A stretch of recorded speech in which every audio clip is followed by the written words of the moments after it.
मला मला म्हणाली वांगे. हो हो हो भाऊ हा. तुम्ही. तो मी सुरुवातीपासून 1990च्या दशकामध्ये आरटीच्या मध्ये खूप मी गुंतलेलो होतो. अनिल सदगोपाल बरोबर मी खूप काम केलं. परंतु त्यानंतर मी बऱ्याचदा महाराष्ट्रामध्ये काम करायला सुरुवात केली आणि जे वंचिताचं शिक्षण आहे त्याच्याबद्दल मला खास आस्था होती आणि त्याच्यावर मी भरपूर काम केलेलं आहे. मला हे या मुलांच्यासाठी जे काम करणारे आहे आणि विशेषतः राईट टू एज्युकेशन हा मला शिक्षणाचा आत्मा वाटतो आणि त्या दृष्टिकोनातून जे जे कोणी याच्याशी जुळलेले असतील ते माझे स्वतःचे जवळचे आहेत असं मला वाटतं. खरं म्हणजे अमरीश राय यांच्याशी माझा असा प्रत्यक्ष परिचय झाला नाही, परंतु हेमांगी जोशी यांच्यामुळे मला मागच्या वेळेस जे काही आपले आरटी फोरमच्या माध्यमातून त्यांचं विचार ऐकण्याचा मला योग आला आणि मला वाटलं की धिस इज द मॅन, ये आदमी है ये कुछ कर सकता है. आणि त्यांची व्यापकता म्हणजे आता जे सर्वांनी जे बोललेलं आहे बहुत सारे लोगों ने यही बताया. बरसं मी हिंदीत बोलना है ऐसा कि अपने यहाँ बहुत सारे लोग हिंदी जानने वाले भी यहाँ जुड़े हुए हैं, उन सबको ये मालूम हो कि मैं क्या बोल रहा हूँ. तो ये इनकी व्यापकता इतनी थी कि देखिए वो जमीन से जुड़कर इंटरनेशनल तक इनका सब संचार था. वो वहाँ पर भी कार्यरत थे. बहुत सारे 124 ऐसे जो ऑर्गेनाइजेशंस थे जो उनके साथ जुड़े हुए थे और उन्होंने वहाँ पर भी वो कार्यरत थे. तो जब मैं हेमांगी जोशी जी ने मेरे को बताया कि ये ऐसे ऐसे है, तो मेरा एक स्वभाव है कि मैं जो भी नया आदमी मेरे को लगता है तो उसके बारे में मैं जानकर क्या क्या है, वो क्या कर सकता है, कौन सी उसमें खामियाँ हैं या क्या खास बात उनमें है, ये सब मैं जानने की कोशिश की. तो ये पता चला कि ये अमरीश राय जो है वो शुरू से ही कुछ लेफ्ट साइड में झुके हुए और बहुत सारे वो काम करते हुए उन्होंने इस जो वंचित लोगों के साथ काम करने का उन्होंने बीड़ा उठाया है. अब शुरू से ही उन्होंने ये काम किया है. तो वैसे देखा जाए तो मैं एजुकेशन से जुड़ा हुआ हूँ. उन्होंने 2010 से ये काम शुरू किया, 11वां साल चल रहा है और उस आज तक के उन्होंने कम से कम 10,000 से ज़्यादा संस्थाएं, टीचर और सब लोग जोड़ के इतने दिनों तक रखे हुए, ये बहुत बड़ी बात और अपने आप में बहुत बड़ी उपलब्धि है.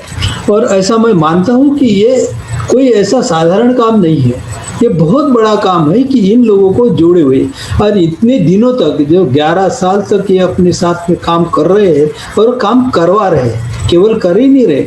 और इनका प्रभाव इतना है कि सभी लोग इनसे इतने जुड़े हैं, इतने प्रभावित है कि वो कुछ भी काम करने के लिए तैयार है और ये बहुत अपने आप में एक उपलब्धि है.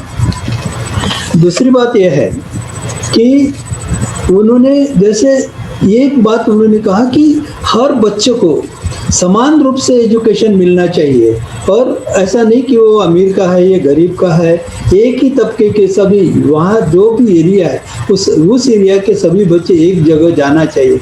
मैंने भी एक बार ऐसा लिखा था, अगर अमीरों के बच्चे अलग पढ़ेंगे और गरीबों के बच्चे अलग पढ़ेंगे और बहुत सारे लोग अपनी गरीबी से दूर हटेंगे तो इनके बारे में वो अमीर के बच्चों को इन गरीबों के बच्चे के बारे में कोई भी प्रकार की भावना नहीं रहेगी. और अगर ऐसा हुआ और गरीब ही रहे तो एक दिन ऐसा आएगा कि आपको अपनी कार में आप घूम नहीं सकेंगे, आप अच्छे से खाना नहीं खा सकेंगे, क्योंकि वो जिसके पास है और जिसके पास नहीं है, नहीं वाले ये चुप बैठने वाले है नहीं.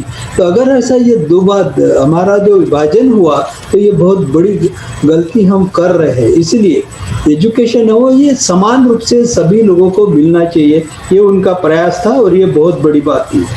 दूसरा, एक शिक्षा उनके हिसाब से, जैसे बहुत सारे लोगों ने अभी कहा है कि ये शिक्षा अलग से नहीं होती, ये सियासी भी होती है, राजकारण के साथ में जुड़ी हुई होती है, हम समाज के साथ जुड़ी हुई होती है. अगर बच्चे बड़े हो गए वो समाज में होंगे, समाज में जाएंगे और समाज जैसा हम आज शिक्षा देंगे वैसे ही समाज अगले बार होगा. तो इस तरह से इन बच्चों को सभी को अगर एक जगह शिक्षा दी, एक समान शिक्षा दी, तो बहुत सारे प्रश्न अपने आप में खत्म हो जाएंगे। दूसरी बात यह कि एक उन्होंने इनका एक आर्टिकल मैंने पढ़ा हूँ, बहुत सारे आर्टिकल मैंने पढ़े। उनके बाद में जब हेमांगी जी ने मेरे को इनका जो परिचय कराया, तो इनके जो लिखे हुए आर्टिकल, एक आर्टिकल ऐसा भी था कि जो अपने संविधान में रखा था कि जो मेरे ख्याल से जावड़ेकर तब अपने शिक्षा मंत्री थे, तो उन्होंने ये कहा था कि भाई जैसे आरटीई में किसी को फेल नहीं करना चाहिए, सभी को जैसे इंटरनल असेसमेंट से आगे ले जाना चाहिए। तो उन्होंने अमेंडमेंट ये की थी कि भाई नहीं, हर साल में परीक्षा होना चाहिए। इनका विरोध में उन्होंने एक आर्टिकल लिखा था, वो बहुत ही अच्छा आर्टिकल लिखा है।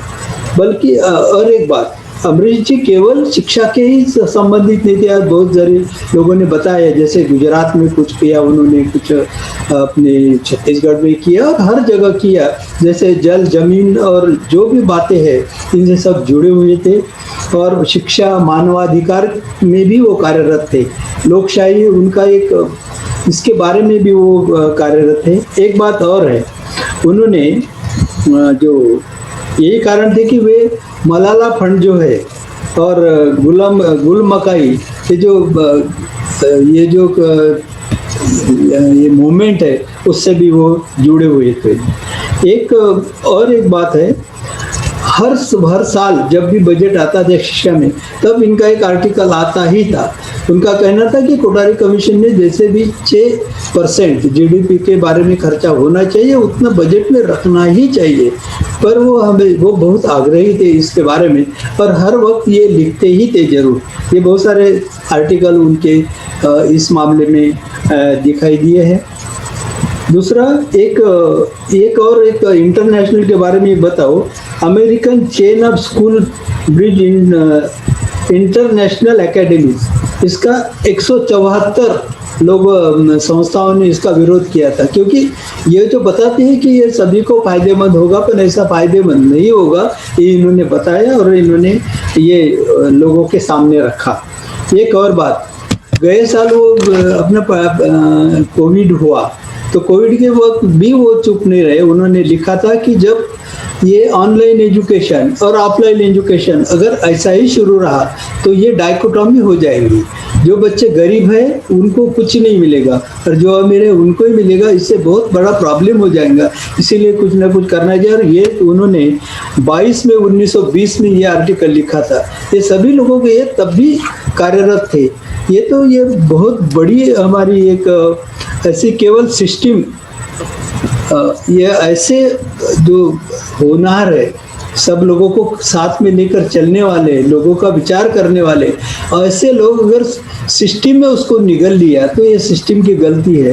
ये बहुत ही बड़ी त्रासदी है। तो इसलिए इस प्रकार इनको मौत को प्राप्त होना, ये बहुत ही दुखदायी घटना है। क्योंकि लोगों को उभारने वाला वो खुद ही चला जाए, और जिस कारण से वो उभार रहे थे उसी कारण में वो चले जाए, ये बहुत बड़ी बात है। तो ये ऐसा नहीं होना चाहिए। सिस्टम की गलती है। सिस्टम ने सही बात उनको निगल लिया है। ये बहुत ही दुखदाई बात है सबके लिए। तो मैं ऐसे बहुत बड़े व्यक्तित्व को मैं बड़े भाव से विनम्र श्रद्धांजलि अर्पण करता हूँ। और हम सब के ऊपर एक जिम्मेदारी रही है, अब आई है, कि उन्होंने जो विचार हम सबको दिए हैं वो आगे बढ़ाना चाहिए, लोगों को पहुंचाना चाहिए और भरसक इसके प्रयास करना चाहिए। जैसे किशोर ने कहा कि ये जो हो रहा है, आरटी को ऐसे बिल्कुल ऐसे पिघला जा रहा है, अलग अलग इसको डाइल्यूट किया जा रहा है, या तो फिर ख़त्म ही किया जा रहा है, ये बहुत बुरी बात है। और जैसे किन लोगों ने कहा कि इसको एक ऐसा आकार दिया जा रहा है जैसे धार्मिक आकार, वैसे इस प्रकार से ये पेश किया जा रहा है, ये बहुत बुरी बात है। इसलिए हम सब लोगों ने इसमें सतर्क रहना चाहिए।